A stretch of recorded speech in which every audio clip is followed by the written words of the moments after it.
Boa noite. O objetivo desse vídeo é um pouco diferente. Eu refleti muito se eu deveria ou não gravá-lo.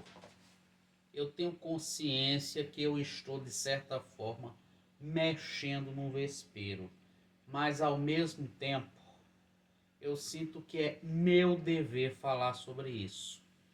Qual é o tema que eu gostaria de tratar hoje? Não vai ser um tema sobre música ou mesmo sobre literatura, como alguns vídeos minoritários desse canal.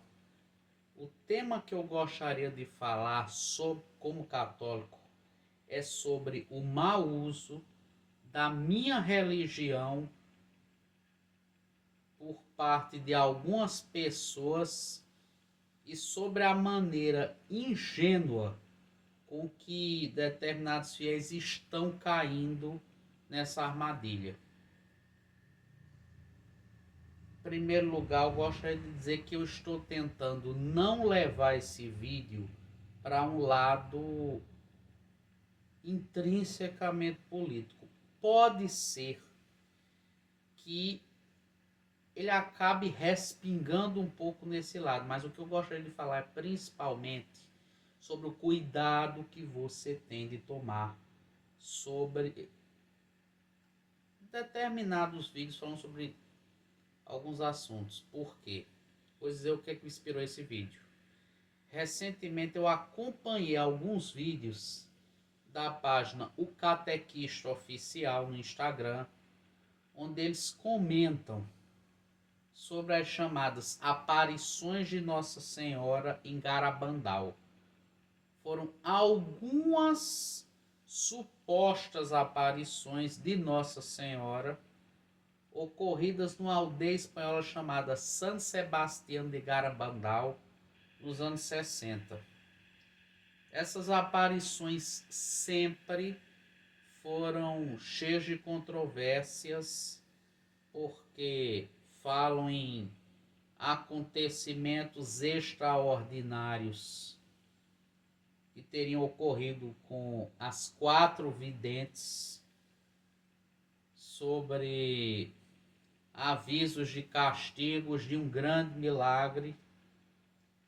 Até dizem que alguns santos teriam referendado essas aparições. O que é que as postagens dessa página, o Catequista, falam? Que a maioria dos argumentos que os defensores de Garabandal levantam são fraudulentos. Inclusive, eles citam a carta do Padre Pio, em que ele defenderia Garabandal, mas nessas postagens é provado que o Padre Pio não assinou essa carta, foi uma carta datilografada e sem assinatura, que ele tinha sido proibido pelos superiores dele desde a década de 20 de mandar cartas, e que até o principal biógrafo dele, muitos dos seus chamados filhos espirituais, não acreditam na veracidade dessa carta. Entre outras coisas, se vocês tiverem interesse em saber o que é que essa página fala, eu recomendo que vocês a procurem. Não vou me alongar sobre isso, porque esse não é o assunto desse vídeo. O que é que aconteceu? Muitas pessoas influenciadas por determinados padres e pregadores leigos que são partidários de Garabandal aqui no Brasil fizeram comentários hostis e até desrespeitosos na página. Teve gente que disse que a página estava desestimulando ou enfraquecendo a fé das pessoas. Alto lá. Eu já escrevi um livro sobre aparições. Esse livro aqui, Fátima e Pomar, Aparições de Paz em Tempos de Guerra, foi o meu primeiro livro. Por causa desse livro, eu fui convidado a apresentar uma palestra num mini curso em Fátima em 2017. Essa palestra está disponível nesse canal. Eu tive que estudar esse assunto. O que é que eu aprendi? E tem documentos a esse respeito, tanto da Congregação de Defesa da Fé quanto da CNBB, que dizem, isso aqui é uma edição impressa do documento da CNBB sobre aparições e revelações particulares. Esse documento fala que para uma aparição ser considerada como digna de aprovação, existem alguns critérios, como a mensagem tem que ser coerente com a doutrina da igreja. No caso, como aparições são revelações particulares, elas não podem contradizer a revelação pública. Tem que existir sinais de que realmente houve algo de extraordinário ali. Tem que se avaliar a saúde psíquica e também a honestidade dos videntes e do grupo que os cerca. E é um processo que muitas vezes demora bastante. No caso das aparições de Fátima, o processo só foi aberto 5 anos depois que os fatos aconteceram e demorou 8 anos para ser concluído. Processo de Lourdes, a aprovação ocorreu 6 anos depois. Foi quase o tempo La Salete, se não me engano, foi 5 anos. Repetindo, Garabandal não é uma aparição com aprovação eclesiástica, muito pelo contrário. Os bispos do lugar não têm chancelado essas aparições. Não existe uma obrigação de fé do católico acreditar nelas. Aliás, se não sabem, essa obrigação também não existe em relação a nenhuma aparição, ou, para usar um termo mais importante, mariofania, um termo mais adequado à mariologia. O que a igreja define é que a obrigação de acreditar é na revelação pública. As revelações particulares, elas podem esclarecer ou reforçar pontos da revelação pública, mas elas não são obrigatórias, nem aquelas que são consideradas como muito importantes para a igreja, como é o caso, por exemplo, de Fátima e Lourdes. Eu sou devoto de Nossa Senhora de Fátima, já estive lá 3 vezes. Eu digo isso, por que eu sinto necessidade de falar sobre esse assunto? Porque neste momento existem alguns chamados videntes no Brasil que, dizendo-se porta-voz de Nossa Senhora, estão divulgando mensagens agressivas, mensagens amedrontadoras e mensagens que muitas vezes desrespeitam o Papa. Eu tomei conhecimento semana passada que existe um vidente, entre aspas, numa cidade da Bahia, que estaria divulgando vídeos difamando o atual prefeito do Dicastério para a Defesa da Fé.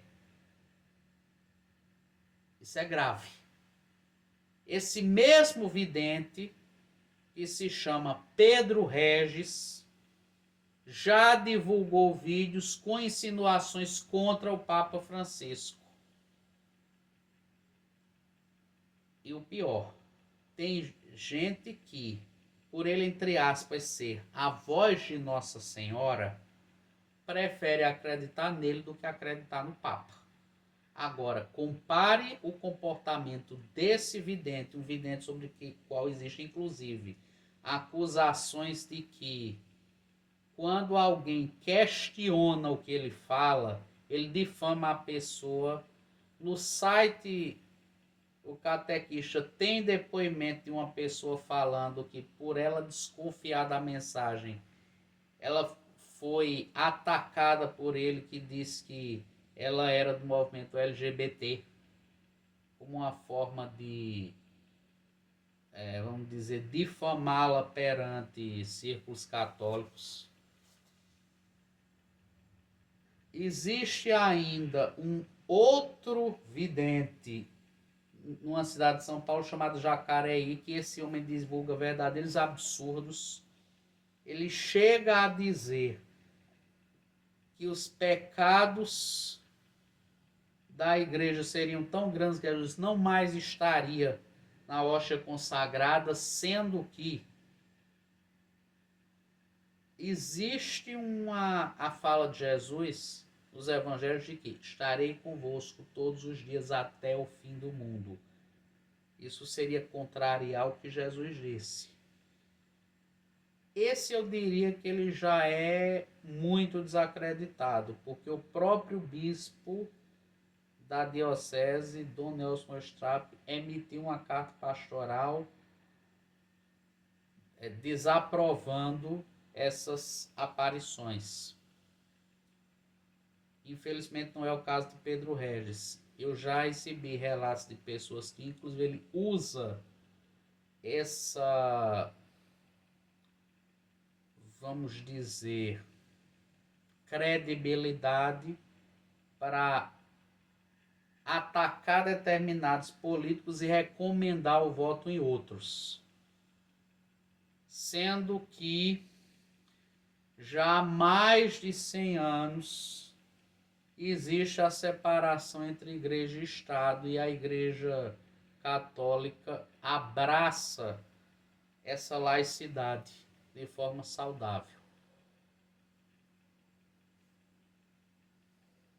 Qual o pedido que eu gostaria de fazer? Não vou dizer que todos os padres, todos os bispos têm um comportamento exemplar. Nós sabemos que não. Nós sabemos que a igreja é humana também. Ela tem seu papel instituída por Jesus, mas ela também é humana. Mas eu gostaria de pedir, tomem muito cuidado. Não deem crédito a qualquer fala só porque a pessoa adota um discurso falsamente piedoso ou aparentemente piedoso. Verifique qual é a linha daquela pessoa, verifique o que é que ela defende, como ela encara determinadas coisas, como ela pode, vamos dizer, transigir com aquilo que ela diz que é inegociável. Porque por mais que se fale, e realmente a transmissão da palavra, ela vai, como se diz, a expressão pela palavra. Mas o que converte, o que convence é o testemunho. E nesse momento eu considero extremamente importante que os católicos apoiem os seus bispos, apoiem a CNBB e principalmente apoiem o Papa Francisco. Poucas vezes se viu um Papa enfrentar de peito aberto os problemas e se doar pelas pessoas como ele se doa. Para mim, a imagem mais marcante do Papa vai ser aquela quando no início da pandemia ele subiu sozinho aquela escadaria que levava até o crucifixo milagroso e a imagem de Santa Maria Maior, o Salve Populi Romani. Não caiam em qualquer coisa que digam contra ele. É importante, católico, respeitar o seu Papa. Pensem nisso, por favor.